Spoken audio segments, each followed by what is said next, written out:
I welcome on this little present I have for you. I found this speech from Tony Robbins 2017, but every year it's the same. You have to turn your resolutions in results. And why people fail and how you can change that, watch this speech from Tony Robbins and have fun and a lot of success in this new year.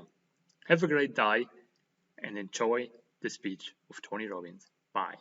Hi, it's Tony Robbins. Happy New Year.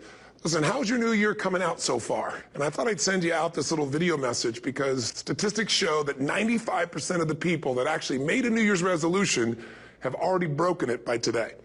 And that's if you even made a resolution. Now, if you're the exception to that, I'm thrilled for you, and I support you, and I say keep rocking it. But if you've missed, maybe I could drop you a quick little message or two here that can help you not only recover, but get way beyond just making some New Year's resolution and make some real lasting change in your life. I mean, think about it.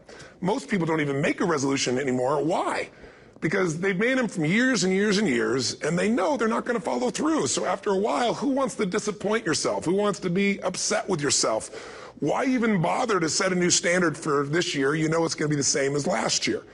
If you're the kind of person watching this right now and you've actually opened this email and you haven't shut me off already, then obviously that's not you. So the question is, what is it that makes us even want to make a resolution? I mean, it's an interesting question. Why is it at the beginning of the year we have this tradition? But it goes beyond tradition. It's something inside of us that makes us want to make things better.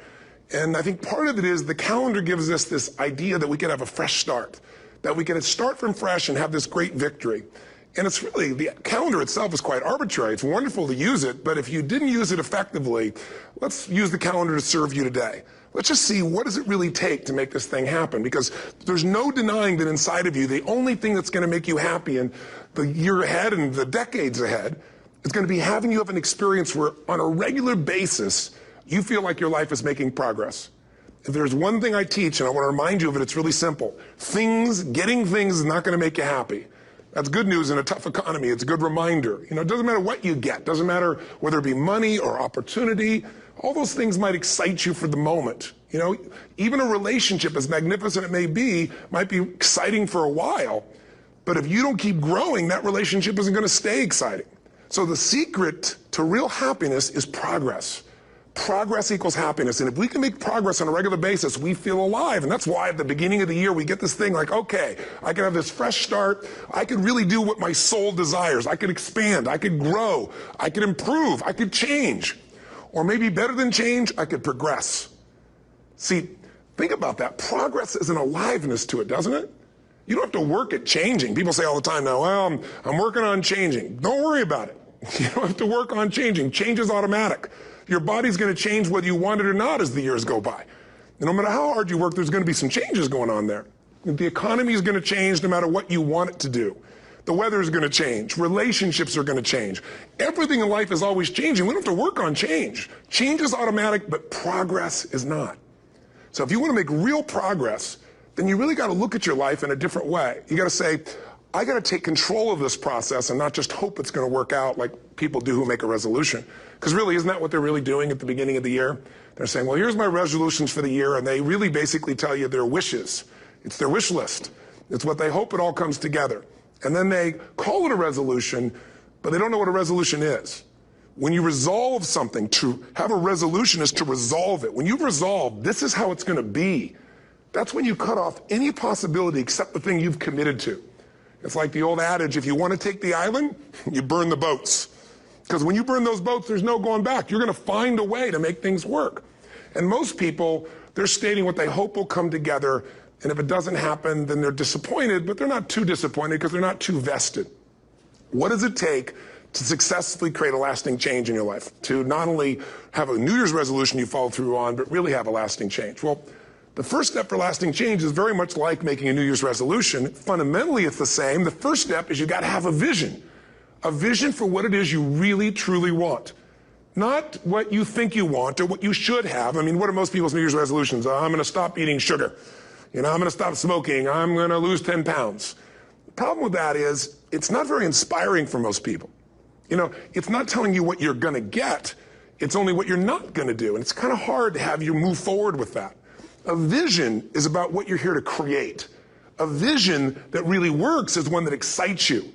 If you say, well, my resolution, my goal, my outcome for this month, this week, this year is to lose X number of pounds, that's okay, but it's not very compelling. It has to be a compelling vision. It's got to have something that has the power to pull you, not something you have to push yourself to do. Those are two different kinds of motivation. Push requires willpower, and willpower never lasts. What will last is pull. Having something so exciting, so attractive, something you desire so much that you have a hard time going to sleep at night and you get so up early in the morning to rock it and take it to the next level. That's what you're looking to create. And that isn't easy to get. But one of the reasons we do seminars and events and we say, why do that? Why not just read a book or something? Is because when you get in an environment where you're with people that are being put in a peak state, like when you're going to a sporting event, if you watch a sporting event at home, it might have a certain level of excitement. But when you're in a stadium with 50,000 people, suddenly it has a whole different level of intensity. And we feel that. And the bottom line of our follow-through comes down to our emotional intensity. In a different state of mind, you're going to come up with a much better and a more exciting vision than if you're sitting on the couch going, okay, what are my new resolutions for this year? And you're doing it the morning after the new year has started and you're a little inebriated. And the football game's on in the background. Probably not going to have the power of focus there. Probably not going to have the power of the energy to create something that's going to pull you for this year. And you got to do that. So it's got to be a vision that's compelling. Something that it's going to be a gift to make sure that it happens. And also, along with that compelling vision, you got to have strong enough reasons that you're going to follow through when the going gets tough. That's one of the biggest things missing for most people. They say, this is what I want to do. It's not very exciting. It's not very compelling. But most importantly, they don't have strong enough reasons to push themselves through what's going to be necessary to get that dream, to get that goal when the inevitable challenges come up. When you're starving, hungry, and you're trying to go on a diet, right? When you got no time and you're stressed out and you haven't worked out still, and that's what you're supposed to do. When the economy gets tight and what you thought you're going to do doesn't work, and so you give up on the goal instead of finding another way to get there. You don't let the fear take you over if you've got strong enough reasons. Those reasons can be positive, or those reasons can also be negative. They can be, if I don't do this, this is going to cost me. And if I do this, this is what I'm going to gain in my life. Reasons come first, answers come second. If you get a compelling vision and you got strong enough reasons that will push you through the tough times, you're going to do things other people don't do. Instead of collapsing, even if you get off target, you won't go, oh, I blew it. You'll get right back on target, make the change, make things happen. And I know you've done this in many areas of your life. Just think about it again. I'm not teaching you something really new here today. I just want to remind you of what your soul knows. You got to change, you got to improve, and you got to go through a simple process fundamentally to make that progress. First step, vision that's compelling. Second step, make sure that there's strong enough reasons to follow through. Third step, you got to review it and feel it every day. I mean, anything. Have you ever had this happen in your life? Has there been anything in your life that you've ever wanted so badly? You were so desirous of it. You had such a hunger for it that you couldn't stop thinking about it. Could have been a career move, could have been when you were a kid, a car, it could have been a relationship, it could have been anything, but you were obsessed. You wanted to make this happen. You wanted to attract this to your life. You just wanted something. And you didn't even know how to get it. But it was so compelling to you. You kept thinking about it every day, envisioning it, imagining it, feeling it. And then stuff happened. And suddenly you started to attract people or situations to your life, and it just came together. Like, you didn't even have a total plan. It was just that it was so a part of your focus with so much intensity and emotion so often that it sensitized you to notice anything that could get you there. There's a part of your brain called the reticular activating system. For short, we call it the RAS. That part of your brain determines what you notice in the world. And it's really important because when you set a goal, when you get really clear on a vision, there's strong enough reasons, and you review it enough, and it becomes a part of you, that part of your brain says, anything that relates to this, I need to notice. It's like, did you ever buy a certain kind of car or maybe a certain outfit, and suddenly you see that car everywhere, or those outfits everywhere? Well, you know, the cars were always around, but why do you see it now? Because your RAS knows this is important. This is part of my world now.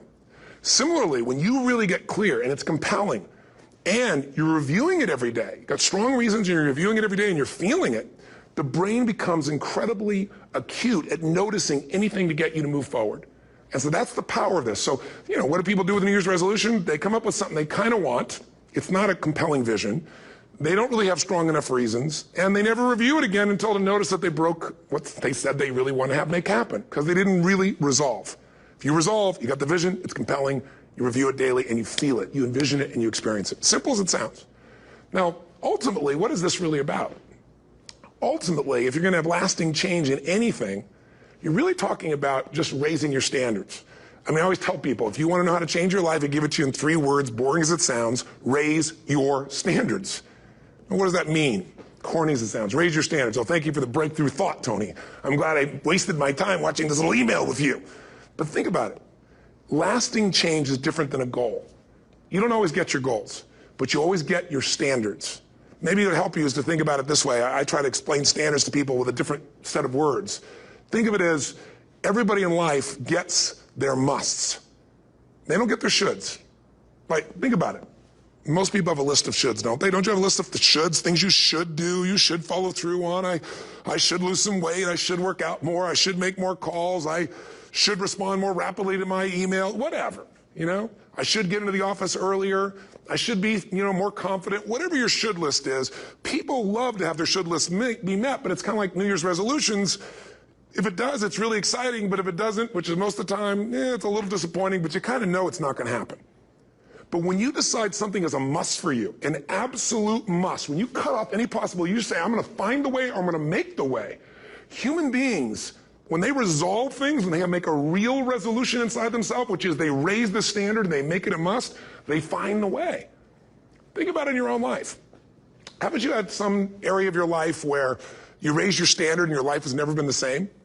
Maybe at one time in your life you smoked cigarettes, or you did something and you did it for years and you kept trying to change it and kept telling yourself, I should.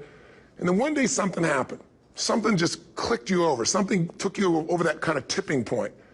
And inside yourself you said, no more. And it was a very, very different experience, wasn't it? Something inside of you shifted. And what was a should became a must, and you've never gone back. Is there an area like that in your life you can think of?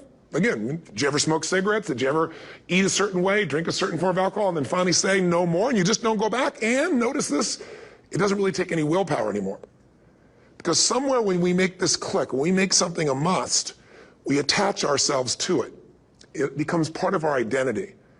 And one thing I've learned in the last, 33 years of working with people from now over 100 countries, 4 million people, is human beings absolutely follow through on who they believe they are. If you said to me, well, I'm really going to work hard to stop smoking, but, I've been a smoker my whole life, and I am a smoker, I know your days are numbered. You're going to be back smoking cigarettes again, because we all act consistent with who we believe we are. I tell people the strongest force in the whole human personality is this need to stay consistent with how we define ourselves. If you define yourself as somebody who is really conservative, you're not going to be crazy and act nuts unless you're really drunk or something, and then you can say it's the alcohol, when it's really just you finally getting permission to be yourself. The alcohol is your excuse. If you're a really crazy person, you act crazy, outrageous, playful. You don't act conservative because that's not who you are. Very often people say, well, I can't do that. I'm not that kind of person. And I always say to people, really, when did you define yourself? I mean, really, how many years ago did you come up with what you could and couldn't do in your life? How many years ago? Most people, if they really look at how they're living their life today, it's based on a set of standards, a set of beliefs that they made choices about 10, 20, 30 or more years ago. I mean, very often we made decisions in our youth or very young about what to believe, about what we were capable of, about who we are as a person, and that becomes the glass ceiling, if you will, that controls us. There's a corny metaphor, but it's true. I remember one time I was with my family at the circus, and there was a person there, and they had this big, giant elephant. And you look at this elephant, and they take this little rope, put it around the elephant's neck, and they drive this stake into the ground. And I mean, you look at this, and you know that elephant could rip down the entire tent with almost no effort. And yet, the elephant doesn't struggle, doesn't try. Why? Because the elephant's conditioned. And they take that elephant and condition the elephant when it's a baby elephant. That's how they train him.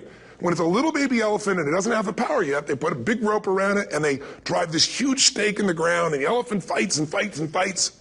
And one day, finally, that elephant decides, I'm not capable of pulling this out. And once that becomes the definition of an identity of anyone, an elephant in this case, they don't even try anymore. It's just who I am, that's how it is, that's just the way it is in my life. I'd like to ask you to take a look at any place you've got a limitation and ask yourself, when did I decide to accept that limitation? And you may not even see it as a limitation. You might see it as just, that's who I am. But so often in our lives, we've adapted to be a certain way so that we don't fail or so that people will like us or respect us, but it's not necessarily who we are. Joy comes when you're spontaneous. It's really hard to be truly happy when you're not being yourself. And most of us have no clue who we are. And so a big part of my work, if you've ever been to an event, you know, is to get people to do things spontaneously without thinking, because that's when the real you shows up. That's when the energy comes alive. And when you do that, when you start to connect to your true nature, suddenly there's energy available for you to set a higher standard for what you want in your life. That's what this is really all about. And when I talk about standards, when I talk about, you know, shoulds versus musts, think about your own life.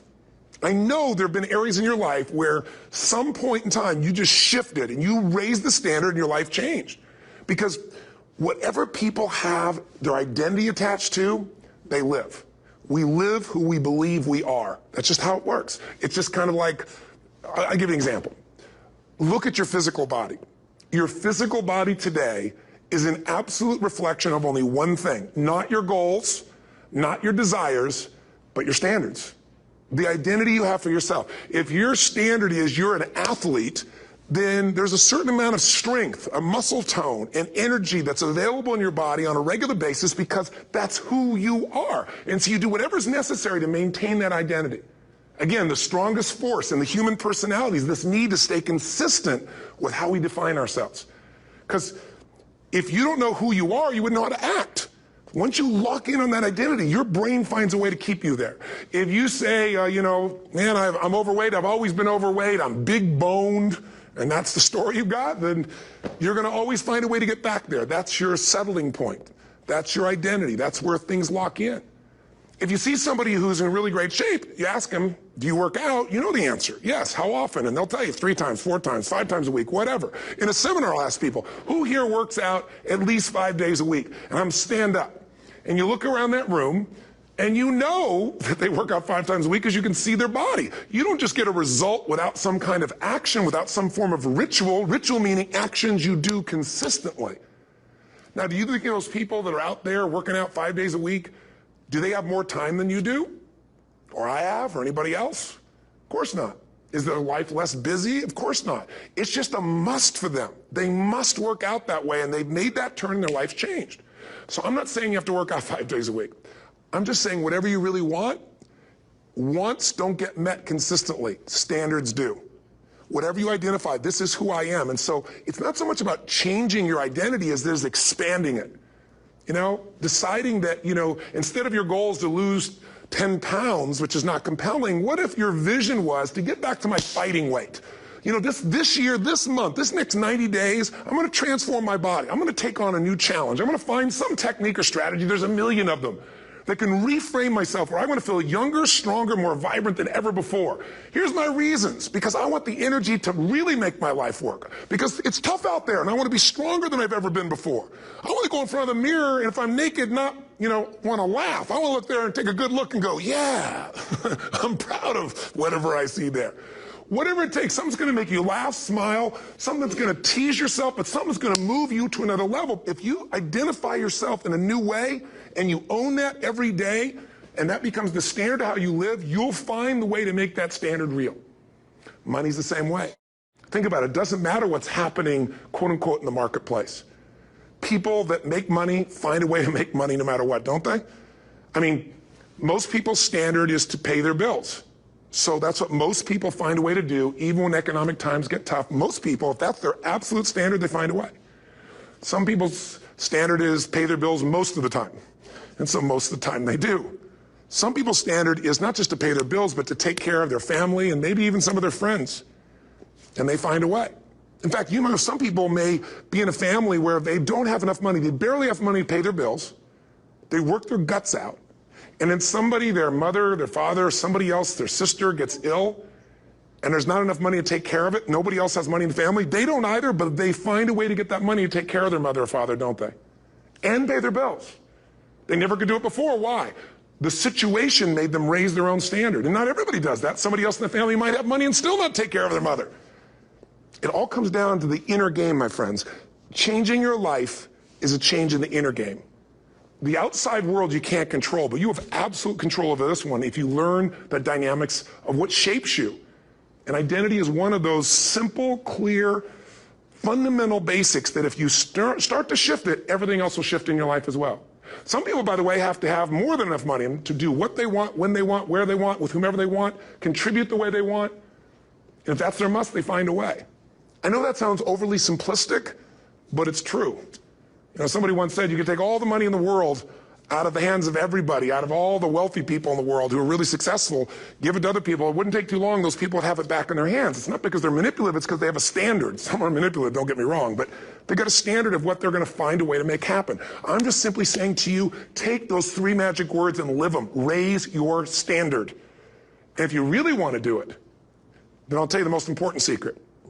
Have you ever done this?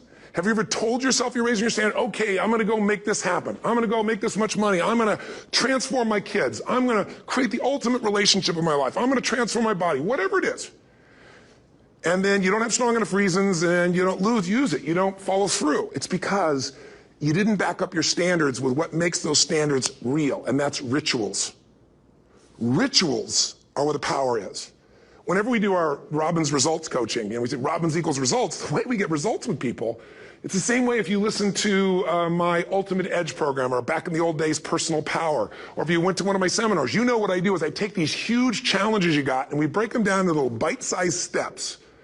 Little things you do each day that after you do them, you get so much momentum that it's easy to succeed. You're not overwhelmed. You have these victory day after day after day on little things. If you went to Ultimate Edge, I'm sure you learned about the hour of power, or the 15 minutes to be able to be fulfilled, or 30 minutes to thrive, where you literally just condition your body and emotion with a couple little rituals. So it doesn't matter what's going on in your world. You feel that strength, and it's not fake. It's not some pump up. It's coming from inside you, and it works. Rituals define us. See, all the results in your life are coming from your rituals. They start with a standard and then have rituals that follow it up. Like, for example, if you are where you want to be physically, you have very different rituals than if you're not where you want to be physically. If you're overweight, you and I both know you got a different ritual than if you're physically fit. Completely different. You get up in the morning, what's the first thing you do if you're fit? Your shoes are there, you roll over, doesn't matter how you feel, you put on your shoes, you lace them, you start walking, or whatever that ritual is. If you're overweight, you roll over and you have a very different ritual. You might roll over several times to turn the alarm clock off. You go in and get your mocha, smocha, whatever, special coffee. You stop by at Starbucks, or whatever the case may be. You have your nice sugar muffin. It's supposed to be really nice for you. Whatever you do, it's a different ritual. If you have a great, passionate relationship, you have very different rituals in how you come home than if you have a lousy relationship. When you come home and the first thing you do is you're tweeting somebody, or you're emailing, or flipping on the news, or you don't even come home. What are the rituals? Whenever I study people that are successful, what I look for is what's the standard they hold themselves to, and then what are all those little rituals that add up? Because think about it. Success and failure are not giant events. They don't just show up. You don't just suddenly become successful or suddenly have this cataclysmic event that makes you fail. It may look that way, but failure comes from all the little things. It's failure to make the call. It's failure to check the books. It's failure to say, I'm sorry.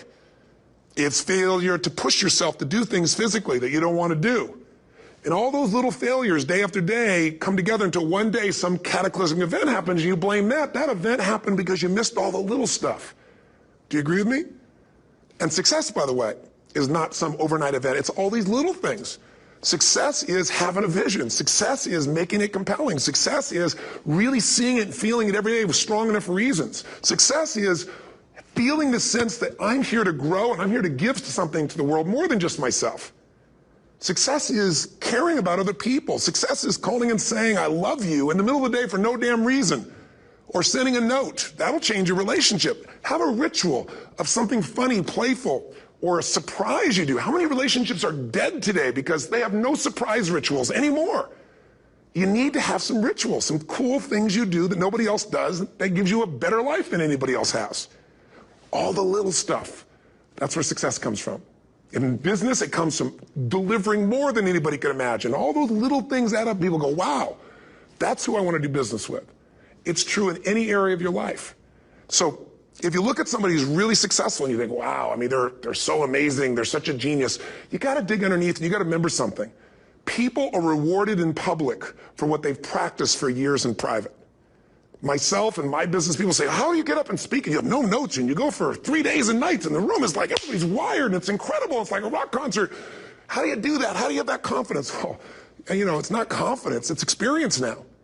But I did so much behind the scenes and I still do to make things right. I mean, how many people would know that since the time I was 17 years old, before I walk out on stage, still do to this day, wouldn't need to do it, but I still do it, I never walk out there without being in an absolute peak state of mind. You know, there are days my back is hurting, my throat was hurting, or I may have had a challenge, or my father passed away, and I've still got to deliver for these people because my standard is give my all every time. Every event has to be better. Talk to anybody who's been to our events for 5, 10 years, some of our trainers, and I'll say, I don't know how he does it. He always finds a way to make it better. That's not an ego thing. That's a standard in me. I have to find the way. And my ritual, though, is I prepare, I think, I gather new information, I figure out how to put something across better. What do people need? I spend time with our customers. I see what's going on. And before I get on stage each time, I have this little ritual to put myself in a state of mind. And I did it starting like 17 years old. I started doing it. I'd say, I now command my subconscious mind. And I say this out loud several times, this little phrase, set of phrases, as an incantation to kind of condition my mind and body. And I'd say, I now command my subconscious mind to direct me in helping as many people as possible today by giving me the strength and the emotion and the humor and the brevity, whatever it takes to show this person and help this person change their life now. And I started that with a person when I worked with people one-on-one, and I would do that for 45 minutes driving in my Volkswagen to go serve and coach somebody for the first time. Now I don't say that person, I say these people, and I can go out in a room of 10,000 people and deliver for 50 hours, and I do it every time I come back on stage. It's a ritual to go into peak state. Peak states don't just show up, they don't interrupt you. Great ideas don't interrupt you, you gotta pursue them. I talked to Michael Jordan, I'll never forget, at the peak of his career, and got to watch his final game, saw him backstage and spent some time with him, and it was a pretty exciting time. He was the greatest basketball player I think that ever lived and has ever lived. And I asked him, I said, you know, what sets you apart, Michael? You know, what is it? And is it God-given talent, ability, skill? What is it? And he said, Tony, you know, he said, I can shoot you straight. You know, it's not, you know, me trying to act humble. He goes, I have a lot of talent, a lot of God-given talent, a lot of skill. I've worked really hard. But he said, really, it's my standards. He said, every day I demand more from myself than anybody else could humanly expect. I'm not competing with somebody else. I'm competing with what I'm capable of. Magic formula. Because most of us lower our standards. Why? Because who you spend time with, my friends, is who you become. One of the biggest reasons I started going to seminars when I was like 17 is I had nobody around me as a great role model. I could read about somebody, but being around people, being in that environment was very different. Finding a way to go to work with someone who lived that standard of life was very different. You get around people with low standards and you compete with it. You don't need to compete with it. It's like, okay. I mean, remember Jerry Springer? I don't know if he's still in the air, but you know, I remember he used to get people on the show, and I thought, where would he find these people? And why would people watch? I'll tell you why they watch. They watch these people and go, my life's still pretty darn good compared to that person. Look at them. You don't have to change your life. All you have to do is find somebody with a lower standard, and you'll feel good about yourself. But if you feel that good feeling, it's an illusion. The only thing that's going to make you happy, my friend, and this year or any other, is to step up. It's to raise the standard. It's to discover what you're capable of and feel that incredible power of pushing through whatever's holding you back and get to the other side of more of your true self. That's what this game's all about. And look at the best of the world in anything. Tiger Woods, what's his vision? To win golf tournaments? No, to be the best that ever lived. That's his goal. That's his vision. But here's what's interesting. He backs it up with rituals. If you just have a vision and you don't have the rituals, stop lying to yourself. His rituals are, he started doing things nobody did before. He went and started lifting weights. Golfers lifting weights? No way. He went out and he changed his swing when he was the best in the world because he realized in order to be the best that ever lived, he's going to have to change his swing. If you know anything about golf, you don't change your swing when you're the best.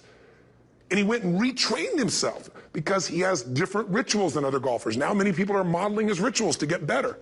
It's amazing. You know, you look at somebody like Michael Phelps, the 2008 swimmer, won 7, only 2 people, I think, in history, if I remember correctly, that have gotten 7 gold medals in one session.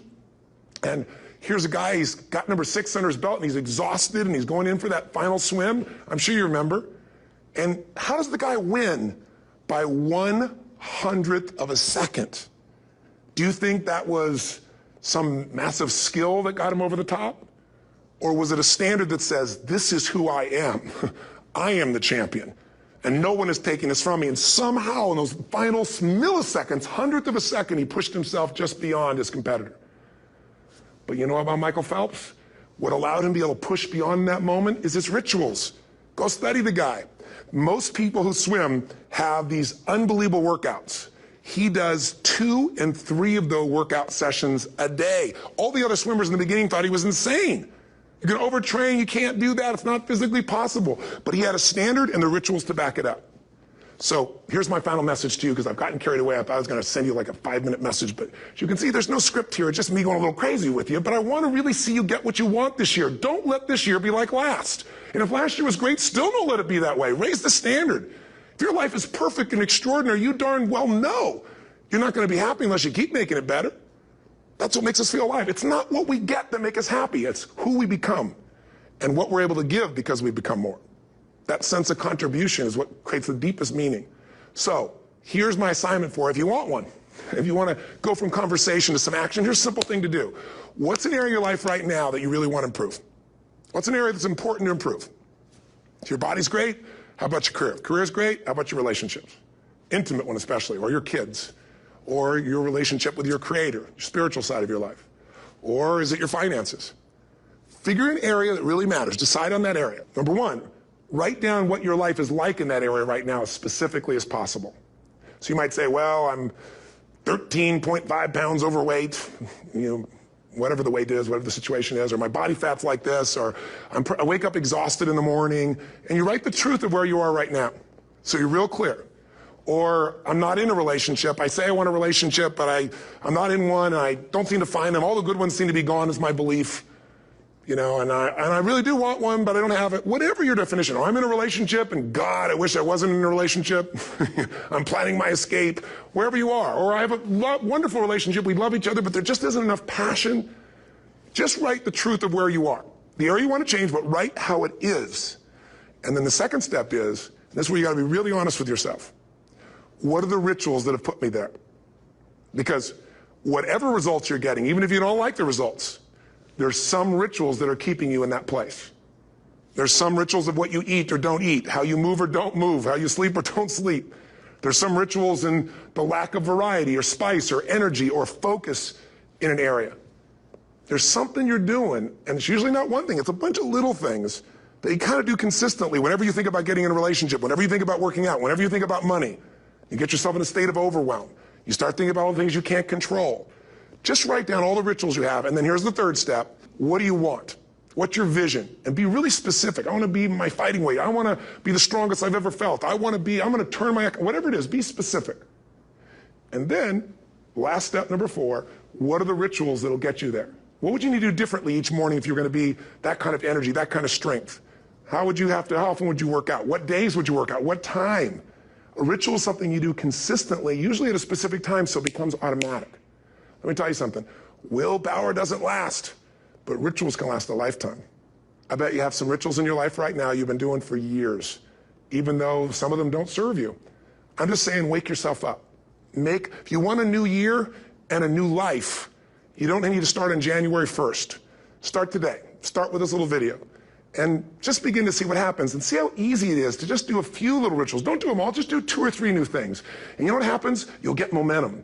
Because once you discipline yourself in one area of your life, you feel yourself doing it in other areas as well. And I always say something that my original teacher taught me. I always remind people, there's always 2 pains in life. There's the pain of discipline, or there's the pain of regret. And discipline weighs ounces, as my friend Jim Rohn taught me. Regret weighs tons. You don't want to have regret. So right now, what do you want to change? What's it really like? What are the rituals that got you there? That'll take a little homework. If you're not sure, ask the people around you. They'll tell you what your rituals are. What do I really want in depth? What are the rituals that'll get me there? And then get yourself to start a few of those actions and lock them in place. If I can help you in any way, we're here as a company to support you.